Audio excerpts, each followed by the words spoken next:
My son, Dustin, sat at the will reading with a smug smile, fully convinced I would receive nothing from his mother's $34 million inheritance. Yet, in one single sentence read aloud by the lawyer, everything changed. The smile vanished from Dustin's face, and he began shouting so loudly that the office walls seemed to shake. Just a moment before, a coffee mug had slipped from my fingers, shattering against the linoleum floor as my neighbor Eleanor Henderson's voice rose through our thin apartment wall.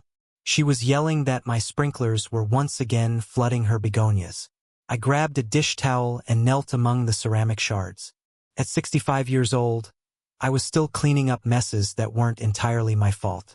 The new automatic sprinkler system I'd installed had a loose joint that sent a cascade of water over the property line every third day. I had tried explaining the repair schedule to Eleanor, but patience was not her strong suit. The phone rang, and I ignored it, focused on sopping up the spreading coffee puddle. The answering machine would eventually get it, but the persistent ringing cut right through Eleanor's continued shouting from next door. On the fifth ring, I stood, tossing the soaked towel into the sink. I answered the call, giving my name. The woman on the other end introduced herself as Janet Morrison from a law firm in Cheyenne. Her voice carried a careful, professional tone I had learned to recognize over the years, the kind that always preceded bad news. She was calling about Briana Elizabeth Flores. My hand tightened around the receiver. For 15 years, nobody had used Briana's full name in my presence. I asked her what the call was about. The lawyer told me she was very sorry to inform me that Briana had passed away on Tuesday evening, and that a funeral service was scheduled for Friday at Riverside Memorial Chapel. The words hit me like a physical blow, and I sank into a kitchen chair. Its familiar creak suddenly sounded too loud in the silence that followed. She had passed away 3 days ago. For 3 days, I had been worrying about a sprinkler system and coffee stains. The lawyer's voice returned, asking if I was still there. I replied that I was, my voice sounding strange and distant, and asked her how she had gotten my number. She explained that my name was listed as an emergency contact in Briana's personal effects, adding that she understood we had been previously married. My 2 decades of marriage were reduced to a legal footnote. I confirmed that we had divorced in 2010. The words came automatically, a result of the muscle memory from filling out forms and applications over the years. She went on to say that there would be a reading of the will after the service, and that since I was named as a beneficiary, my presence would be appreciated. The word beneficiary felt foreign, impossible. After our divorce, Briana had built an empire, transforming the small consulting business she had started during our marriage into something I barely recognized from the newspaper articles. What could she possibly have left me? The lawyer asked if I would be attending. Through the kitchen window, I could see Eleanor Henderson examining her waterlogged begonias, hands on her hips in the stance that meant another confrontation was brewing. But her complaints seemed to come from another world now, muffled and insignificant. I slowly told the lawyer that I would be at the chapel. She confirmed the details.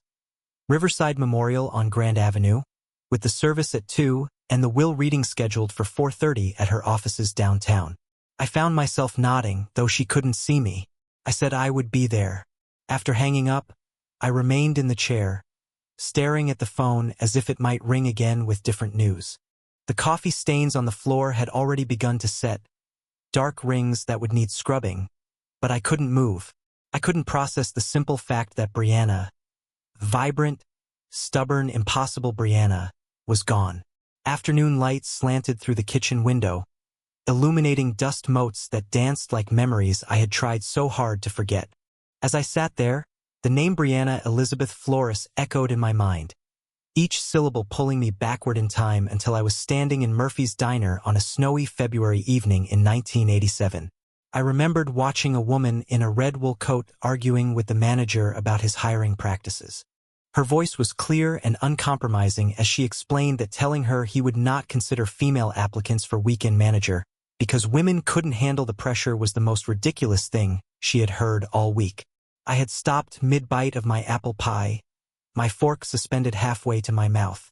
The woman had turned slightly, and I could see her profile. Sharp cheekbones, a determined jaw, and dark hair that caught the fluorescent light. She was magnificent in her anger, and I found myself hoping the manager would keep arguing just so I could listen to her tear his logic apart. She told the manager that he didn't mean any offense, he just meant to discriminate. She then pulled a business card from her purse and slid it across the counter, telling him to call her when he changed his mind about hiring based on qualifications rather than outdated assumptions. The door chimes jingled as she left, and the diner felt smaller somehow, drained of its electricity.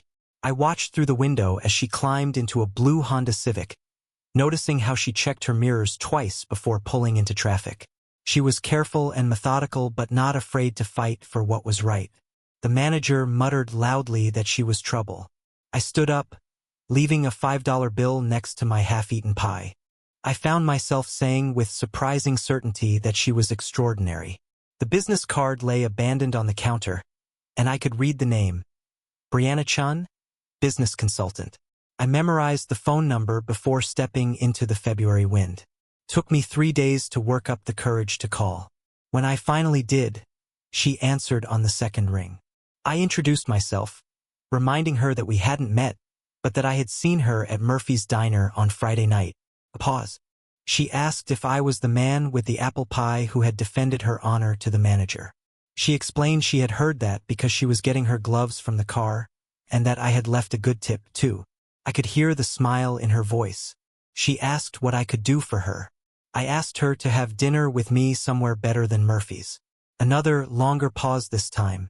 She asked if I was asking her on a date or if I needed business consulting. I told her it was definitely a date, though if she had any advice about convincing beautiful women to have dinner with strangers, I could use the consultation. She laughed, a real laugh, not the polite sound women sometimes made when men tried to be charming. She agreed to meet me on Saturday night at Romano's on 3rd Street at 7.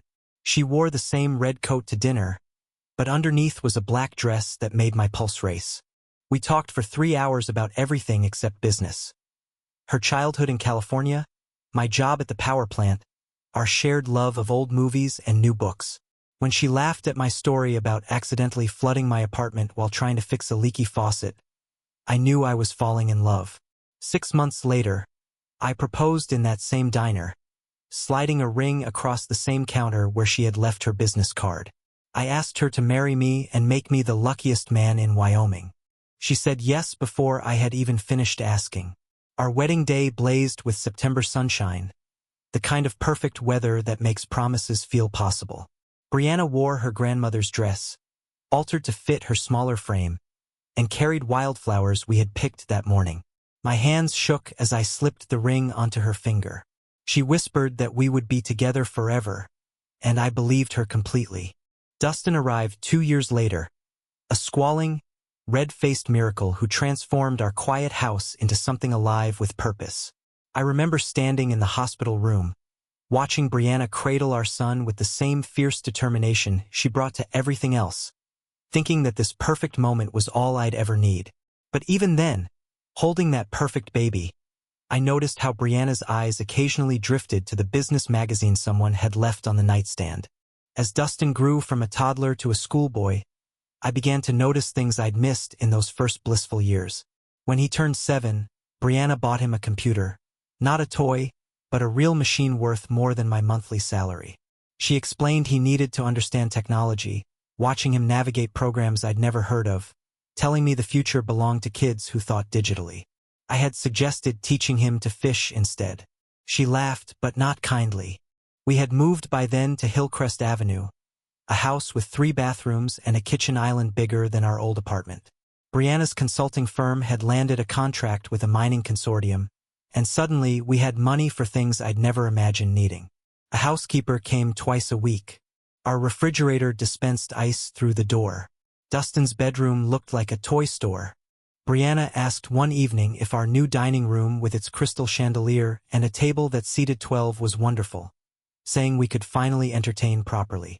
I missed our old kitchen table, scarred from years of Dustin's coloring projects and our late-night conversations. This new table reflected light like a mirror, showing every fingerprint, demanding coasters and placemats. The entertaining started almost immediately. Business associates, potential clients, and other successful couples whose conversations revolved around market share and investment strategies began to frequent our home.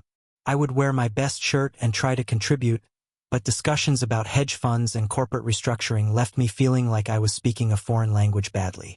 When someone asked about my job, Briana would explain that I worked at the power plant, and I heard something new in her voice. Not pride, but an apologetic edge, as if my job required an excuse. Dustin thrived in this new world. At 10, he could discuss computer programming with Briana's tech-savvy clients.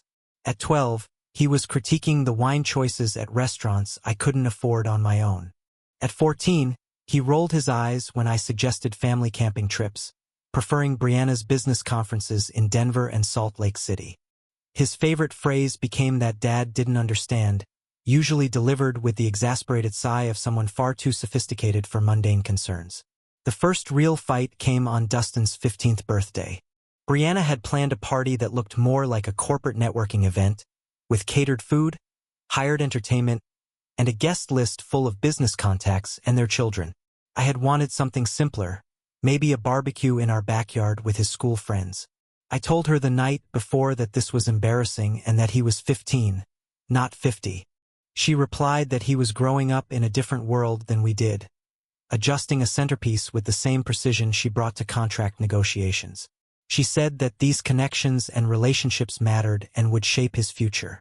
I asked about letting him just be a kid. She turned to face me fully, and for a moment I saw something cold in her eyes, calculation where there used to be warmth. She told me that being just a kid was a luxury we couldn't afford to give him and that the world was competitive. She said we either prepared him to win or prepared him to lose. I thought about my own 15th birthday, fishing with my father, a homemade cake, and presents wrapped in newspaper comics. It had been perfect in its simplicity. The party was a success by Briana's standards.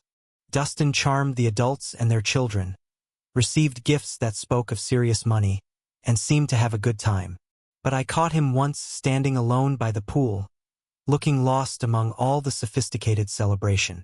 I asked him if he was okay. He straightened quickly, slipping back into the persona Briana had helped him craft, and asked why he wouldn't be okay. But for just a moment, I had seen the confused little boy underneath all that premature sophistication, and it broke my heart.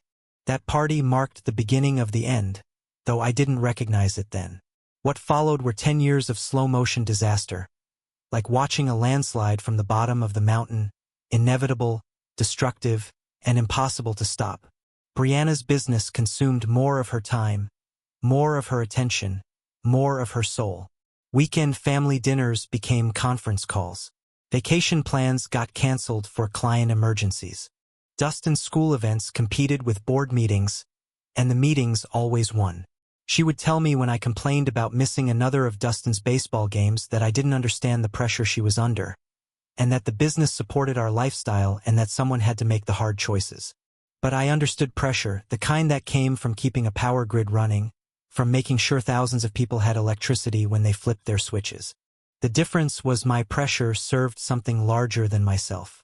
By the time Dustin graduated high school, he had become a stranger to me. Briana had groomed him into her perfect protege.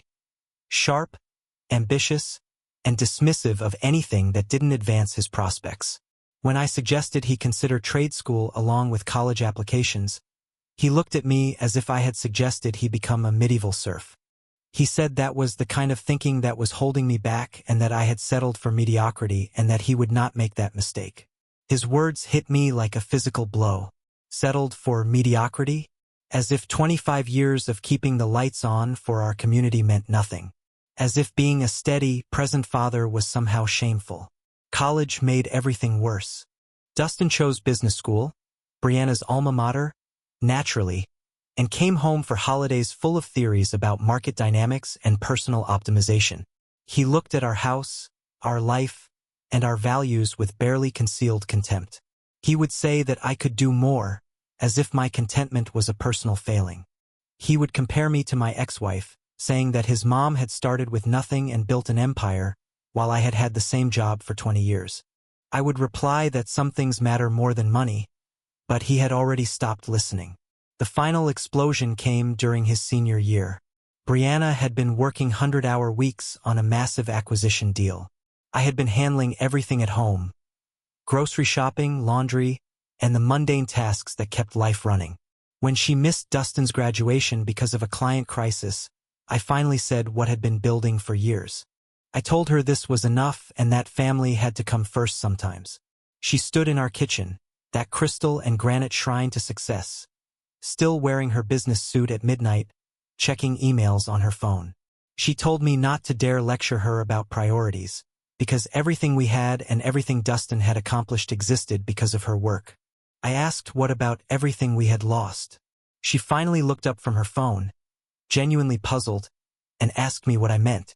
I replied that we had lost us, that we were a family, not a corporation. She stared at me for a long moment, and I saw my answer in her eyes before she spoke. We weren't a family anymore. We were a business arrangement that had outlived its usefulness.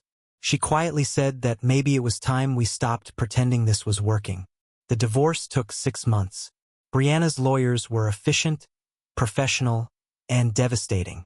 I got the house on Maple Street, our old starter home that she had kept as rental property, and enough money to live modestly. She got everything else, including Dustin's unquestioned loyalty. During one of our last conversations before he moved to Denver to work for Briana's company, he told me I was holding him back, too. He said that all my guilt about family values and simple living was toxic, and that he couldn't be around that negativity anymore. I sat alone in my empty house afterward, surrounded by boxes of memories from a life that apparently meant nothing to the people I had loved most. Now, 15 years later, the afternoon light was fading outside my apartment window. My coffee had grown cold. The ceramic shards were still scattered on the floor. Somewhere across town, funeral preparations were underway for the woman who had once promised me forever, and I had no idea why she had remembered my name in her will. The 3 days between Janet Morrison's call and the funeral had passed in a strange, suspended state. I had cleaned my apartment twice, pressed my one good suit, and rehearsed conversations that would never happen. Each morning I had considered not going, but each evening found me still committed to paying my respects, whatever the cost. Friday morning arrived, gray and cold, typical May weather in Wyoming. I stood before my bathroom mirror, adjusting a tie I hadn't worn in 5 years, wondering what Briana would think of the man I had become. The reflection showed someone older than I felt inside. Silver hair where brown used to be, lines mapping the geography of quiet disappointments. The drive to Riverside Memorial Chapel took 20 minutes through neighborhoods that told the story of Rock Springs' economic divide.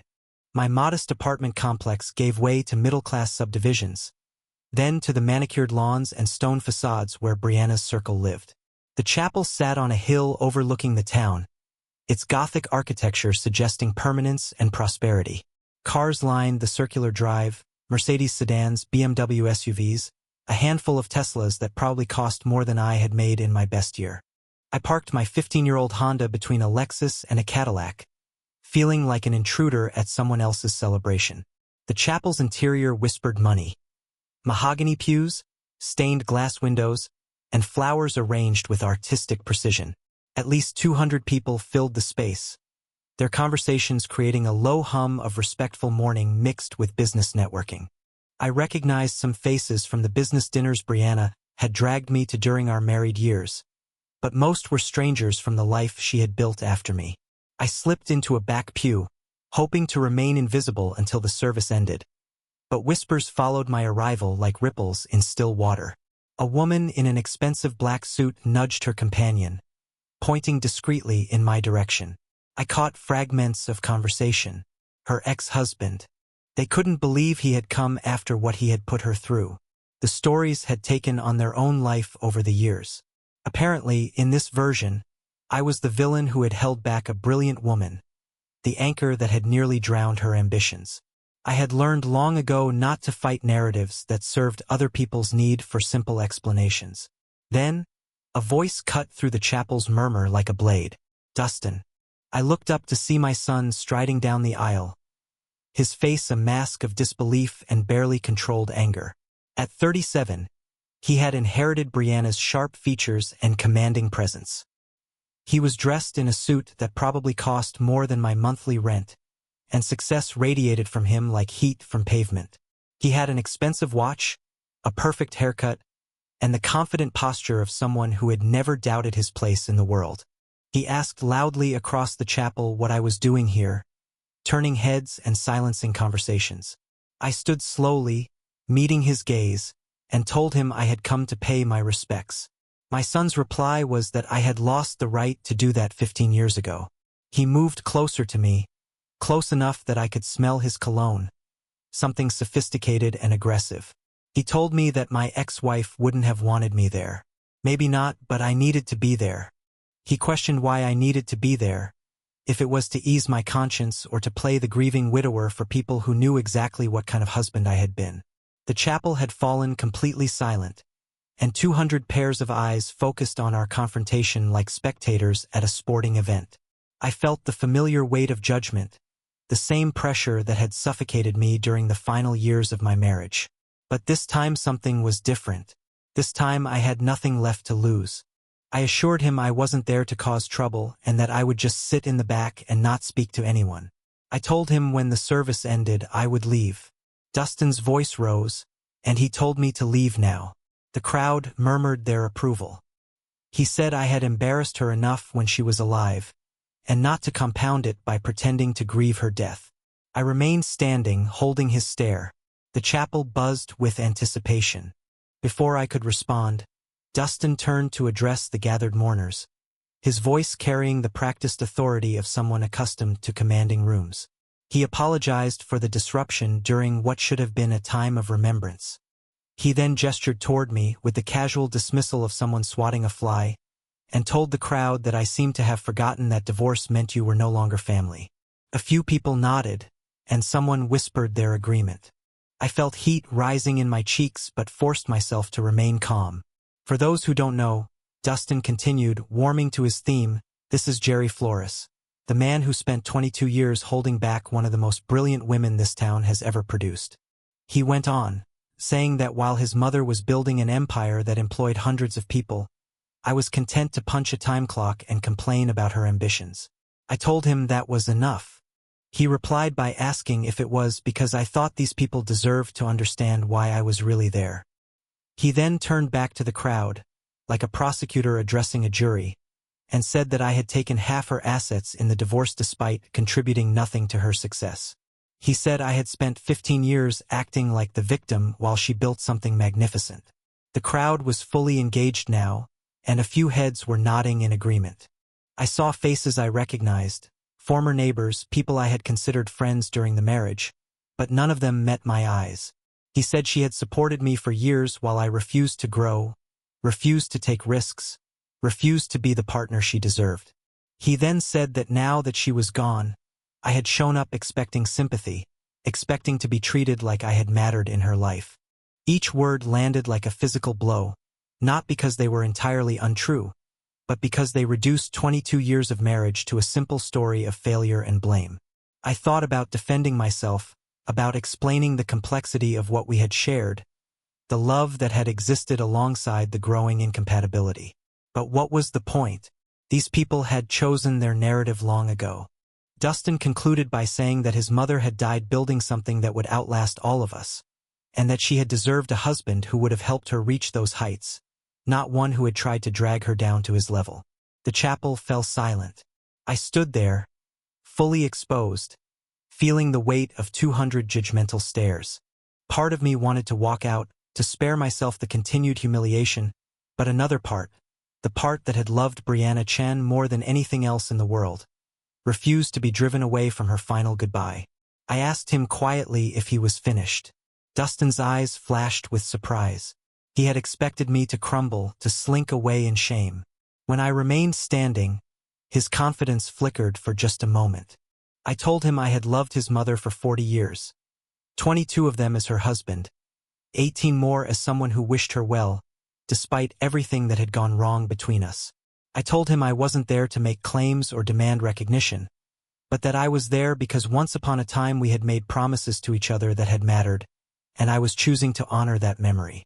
I then sat back down, folding my hands in my lap. The silence stretched uncomfortably. Dustin stood frozen in the aisle, apparently unprepared for resistance to his public trial. The funeral director announced that the service would begin in 5 minutes, trying to restore order to his carefully orchestrated event. Dustin shot me one final look of contempt before striding toward the front pew, reserved for family. As conversations gradually resumed, I caught fragments of continued gossip. The nerve of some people. Poor Dustin having to deal with this. I should have stayed home. But I stayed through the eulogy that painted Briana as a visionary who had overcome obstacles to achieve greatness. I sat through the readings from business associates who spoke of her leadership and innovation, and through the musical selections that emphasized triumph over adversity.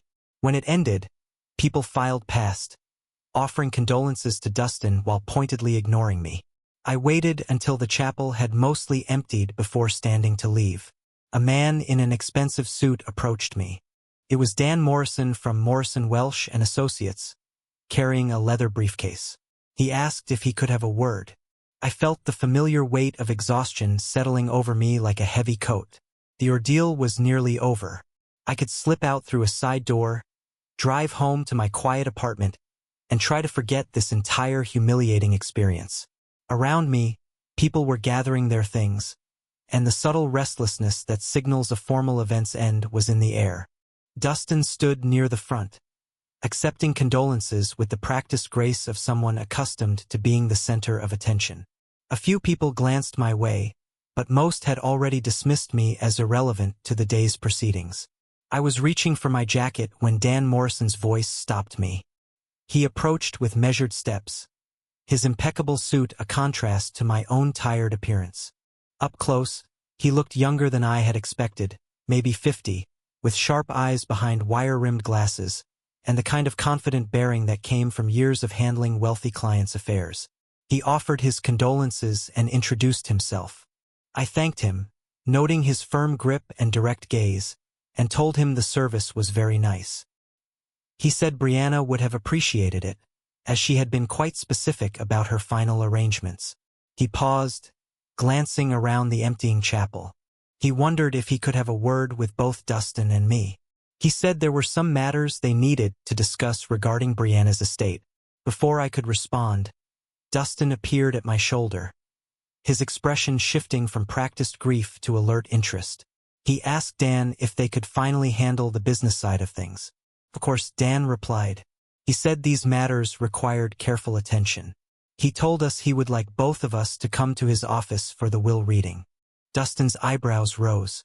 He asked if that was necessary, gesturing vaguely in my direction, and saying that I wasn't family anymore. Dan calmly replied that my presence was required by law because my name was specifically in the will. I felt a flutter of surprise. It seemed unlikely that I would be named in the will, given everything that had passed between Briana and me. I assumed it was some minor formality, perhaps forgiving an old debt or confirming I had no claim to her estate. I said quietly that I didn't think it was necessary and that I was sure it was just a formality and that he didn't need me there. Dan's eyes met mine directly.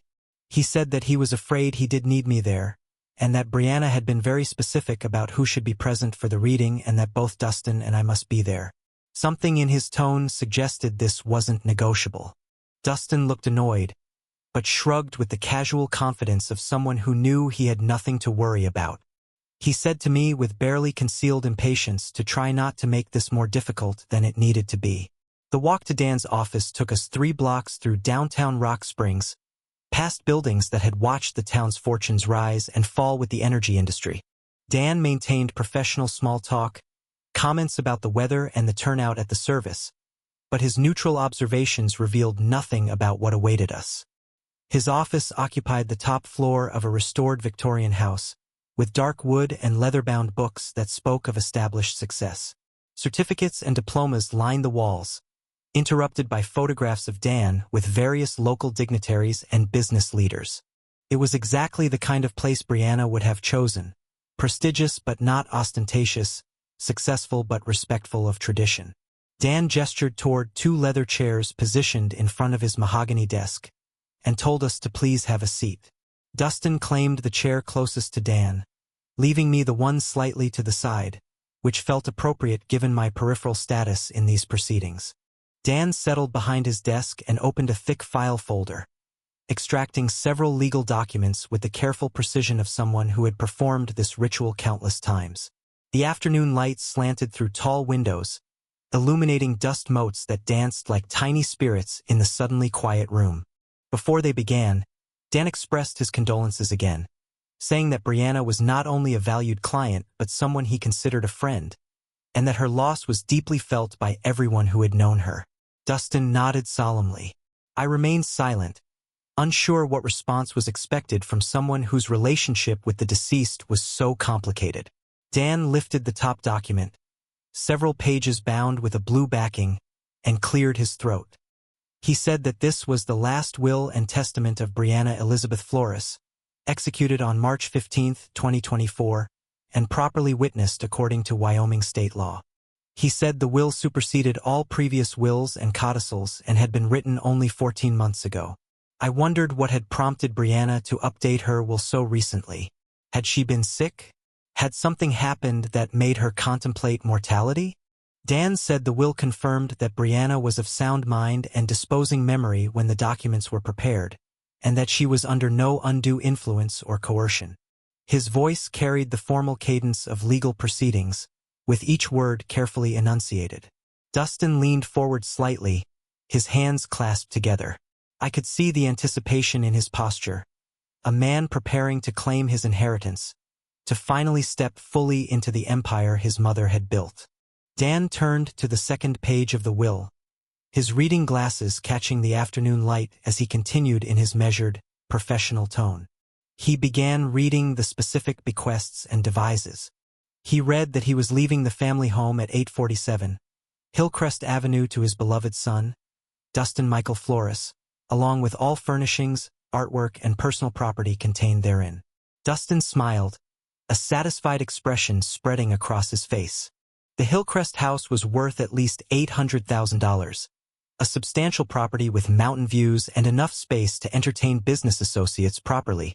Dan continued, saying he was also bequeathing to Dustin the sum of $500,000, to be transferred from her primary investment account within 60 days of probate.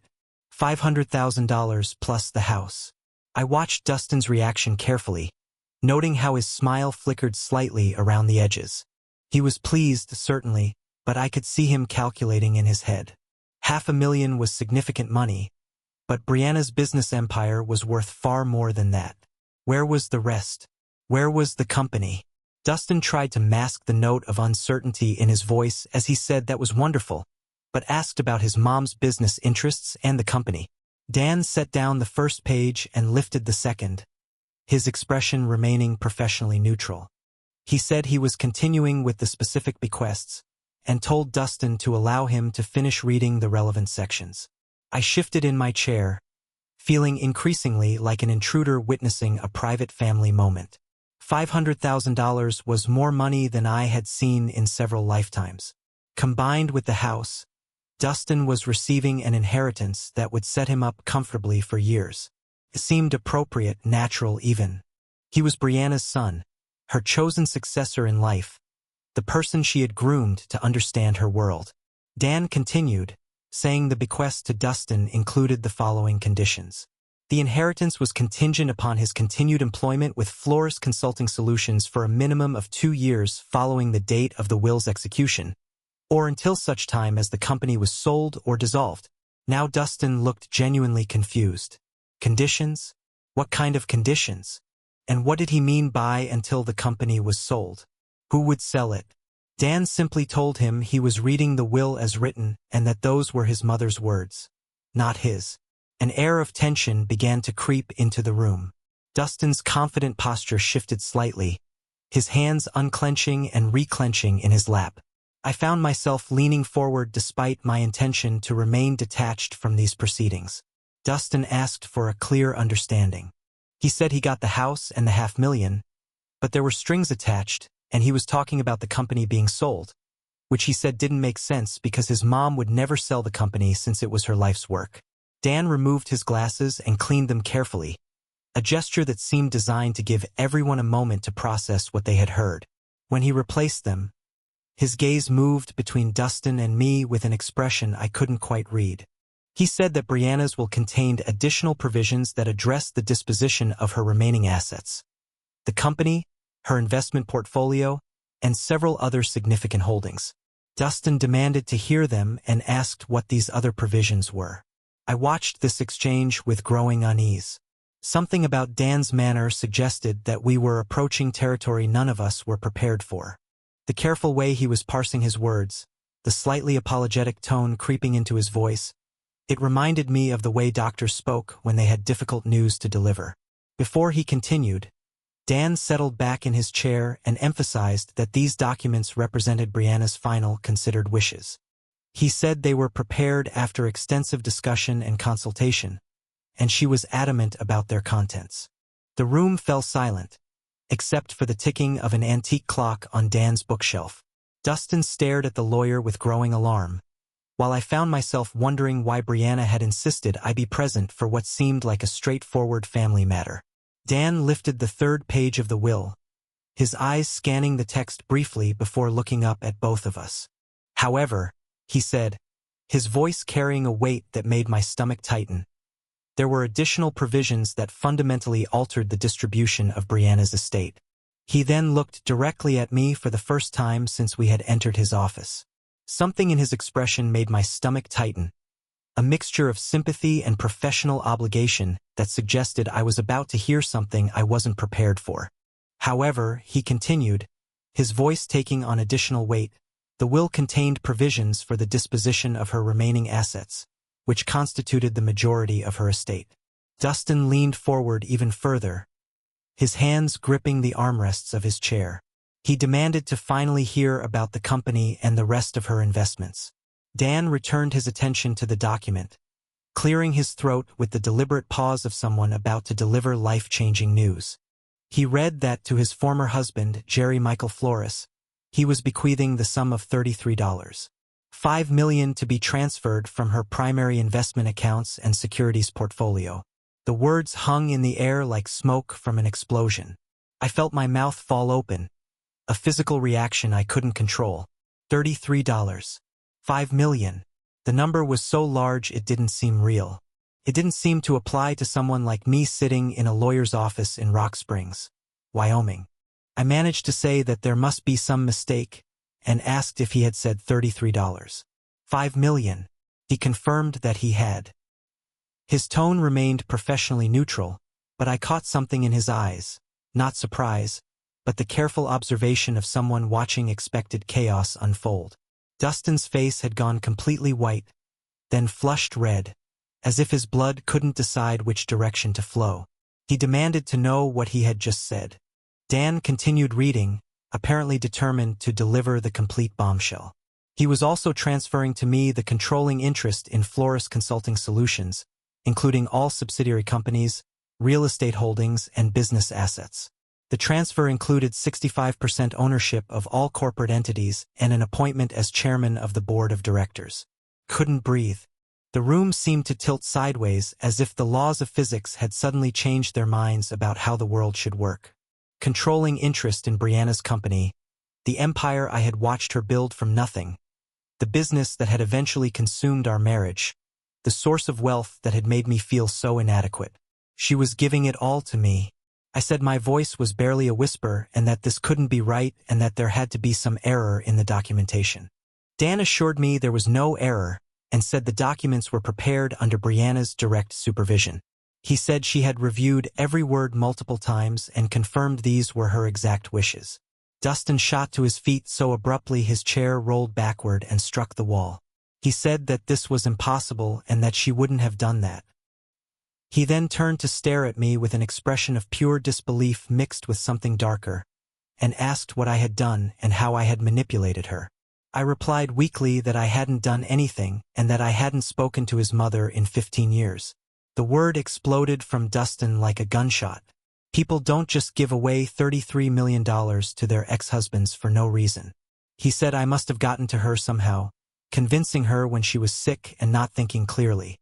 Dan's voice cut through Dustin's rising hysteria with professional authority. He assured him that Briana was of a completely sound mind when she executed these documents and that she had undergone a thorough mental competency evaluation specifically to prevent any future challenges to the will's validity. I sat frozen in my chair, watching this scene unfold as if it were happening to someone else.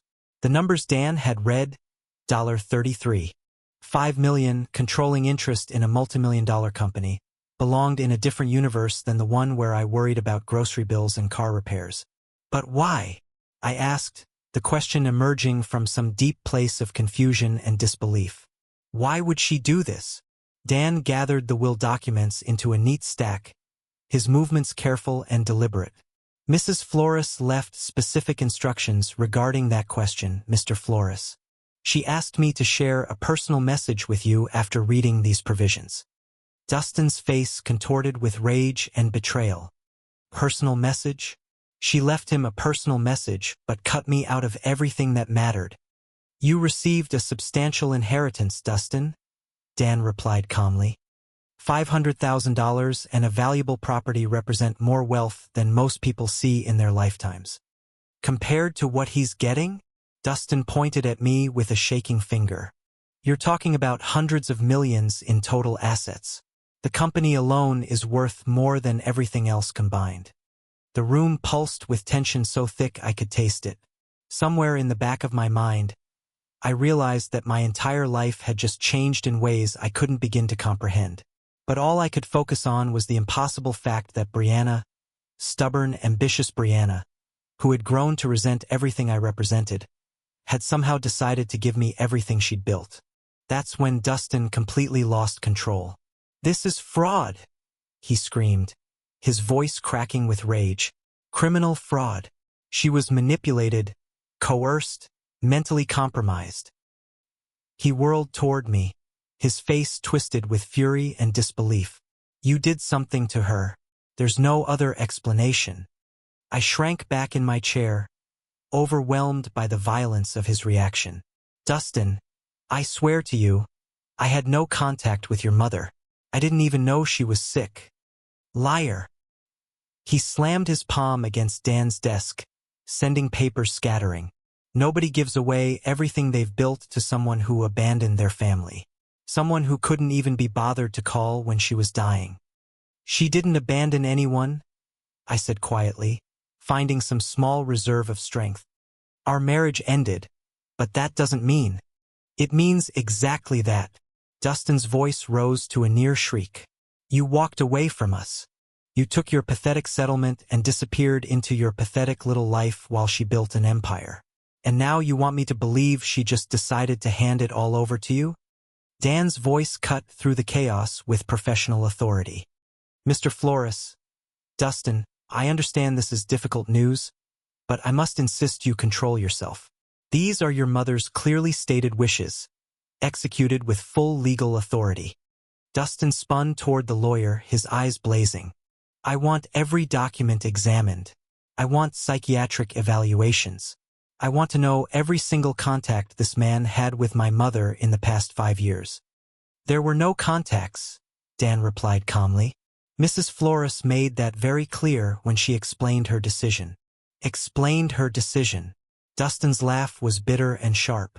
So, she did explain why she decided to betray her only son and give everything to the man who ruined her first marriage? She left a personal message for your father, Dan said. The word father seemed to hit Dustin like a physical blow. For just a moment his rage flickered, and something else showed through. A pain so deep it made my chest ache. Then the fury returned, doubled in intensity. He's not my father, Dustin snarled.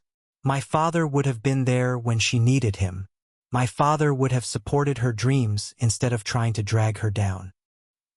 He turned back to me, his face contorted with years of accumulated resentment. You're nothing but a failed man who couldn't handle being married to someone better than you. Each word landed like a knife thrust, not because they were entirely false, but because they contained enough truth to draw blood. I had felt inadequate during those final years. I had struggled with Briana's success. I had been the one who couldn't adapt to the world she was creating. Maybe you're right, I said quietly. Maybe I wasn't the husband she deserved, but I never asked for this. I never expected this. Expected. Dustin's voice climbed another octave. You orchestrated this. Somehow, some way, you got to her when she was vulnerable, when she was sick or scared, or— That's enough, Dan interrupted, his professional patience finally showing strain. Mrs. Flores was neither sick nor vulnerable when she made these decisions. She was, in fact, more determined and clear-minded than I'd ever seen her. Then why? Dustin demanded, his voice breaking slightly. Why would she do this to me? I was everything she wanted me to be. I worked for her company. I lived the life she planned for me. I became the son she could be proud of. The pain in his voice cut through my own shock. Despite everything, the years of hostility, the public humiliation, the bitter accusations, I saw him clearly for a moment, a man who had spent his entire adult life trying to earn his mother's approval, only to discover she'd given her ultimate validation to someone else. She left a message explaining her reasoning, Dan said gently. Would you like me to read it? Dustin's hands were shaking now, his whole body vibrating with suppressed rage and grief. A message. She couldn't explain it to my face, but she left a message for him. The message addresses both of you, actually. It was meant to be shared after the will reading. I found my voice, though it came out hoarse and uncertain. Maybe we should hear what she had to say. Dustin's eyes locked on mine with pure hatred. You have no right to make decisions here. You have no right to any of this. But even as he spoke, I could see the desperate need in his expression. The need to understand why his mother had chosen to shatter everything he'd believed about his place in her world. Dan raised his hand, commanding silence with the authority of someone accustomed to controlling emotional courtrooms. Enough, both of you. His voice cut through the tension like a blade. Before this goes any further, I have something that will explain everything. He opened a manila envelope with Briana's distinctive handwriting across the front, extracting several pages of cream-colored stationery. Briana knew this moment would be difficult. She asked me to read this personal message after the will was announced. Dustin slumped back into his chair, his rage momentarily displaced by desperate curiosity. I remained frozen, afraid to hope for understanding, but desperate for any explanation that might make sense of this impossible situation. Dan cleared his throat and began reading in Briana's own words.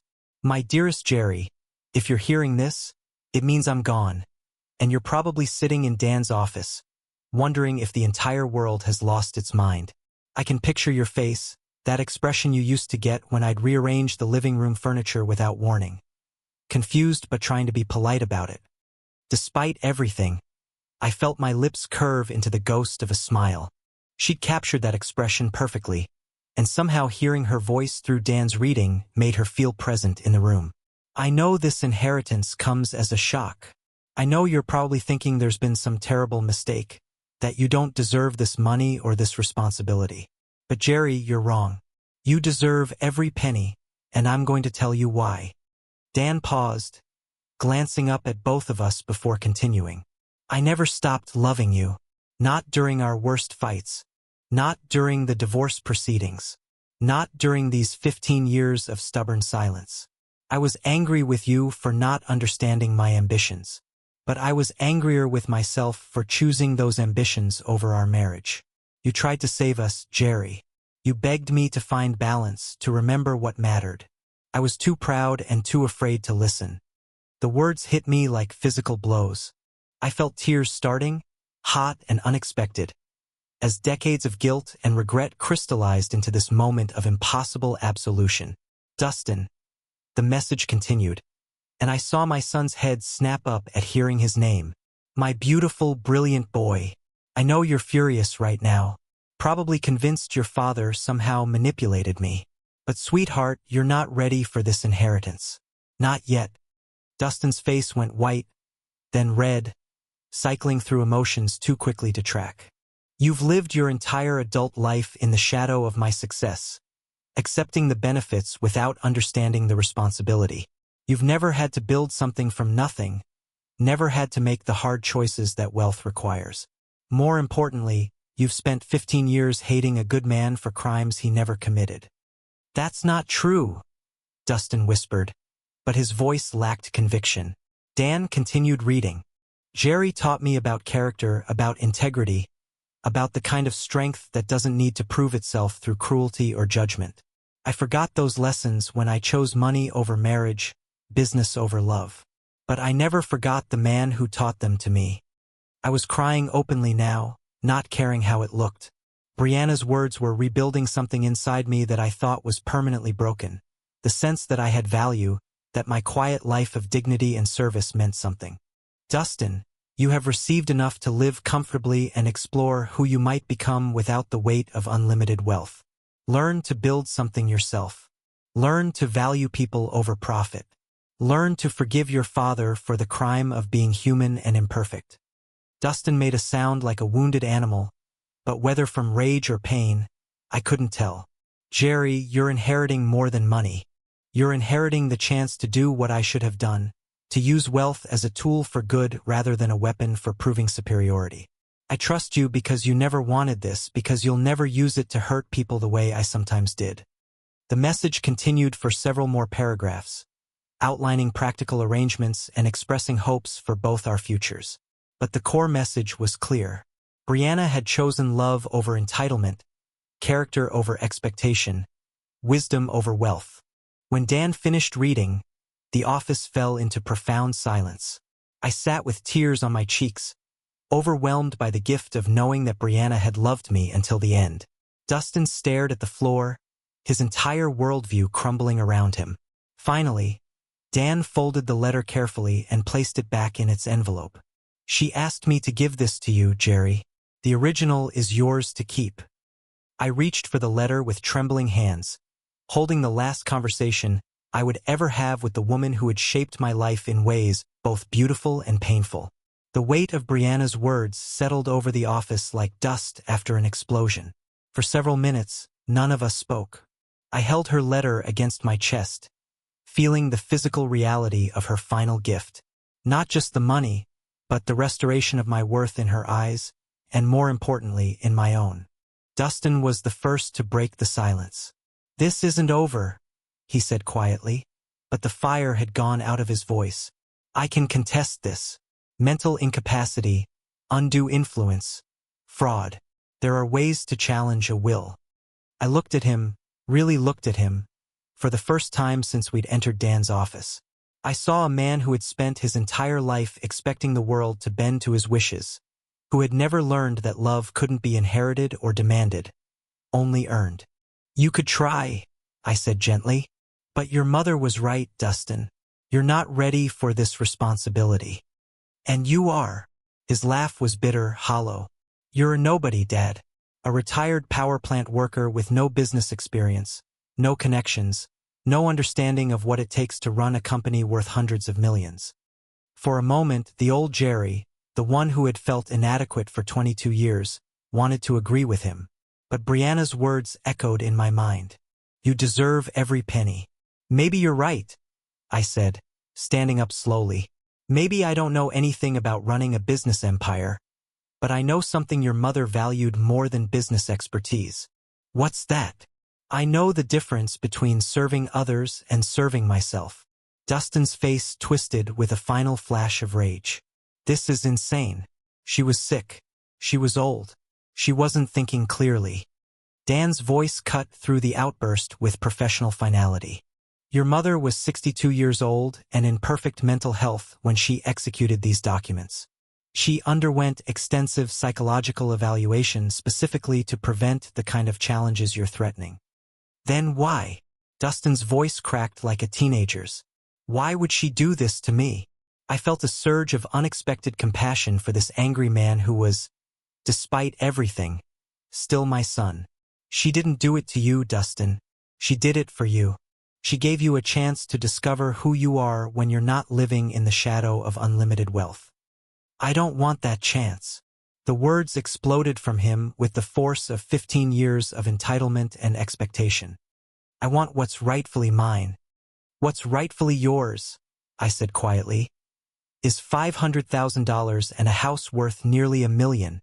That's more than most people see in a lifetime. What you think you deserved was never really yours to begin with." Dustin stared at me for a long moment, and I saw him realize that something fundamental had changed. The man he'd publicly humiliated that morning, the father he'd dismissed as a failure, was no longer asking for his approval or understanding. "You think you've won," he said, gathering his coat with shaking hands. "You think this makes you some kind of hero?" "No," I replied, and I felt the truth of it in my bones. "I think it makes me responsible." He stood at the office door for a moment, seeming smaller than when he'd entered. "This isn't finished." "Yes, it is," I said gently. "This finished the moment your mother made her choice. The only question now is what you do with the life she's given you." He left without another word, the door closing behind him with a soft click that seemed to echo in the sudden quiet. Dan began organizing papers on his desk, the rustle of documents returning us to practical reality. "There will be paperwork to complete, accounts to transfer, board meetings to schedule. The company's current management team is excellent. They can help you transition into your new role." I nodded, still processing the magnitude of what had happened. "Dan, can I ask you something?" "Of course." "Did she really love me, even after everything that went wrong between us?" He smiled, the first genuine smile I'd seen from him all day. "Jerry, she talked about you every time we met. Not about the divorce, not about the problems, about the man who taught her that success without character is just expensive failure." I walked out of that office a different man than the one who had entered. The afternoon sun felt warmer, the air cleaner. I had work to do, responsibilities to embrace, a company to learn about and improve. But for the first time in 15 years, I felt worthy of the challenge. Justice, I realized, wasn't about revenge or vindication. It was about recognition. The recognition that character matters more than credentials, that patience outlasts entitlement, and that love, real love, never truly dies. Briana had seen all of that, and in her final act, she had given me the chance to prove her right.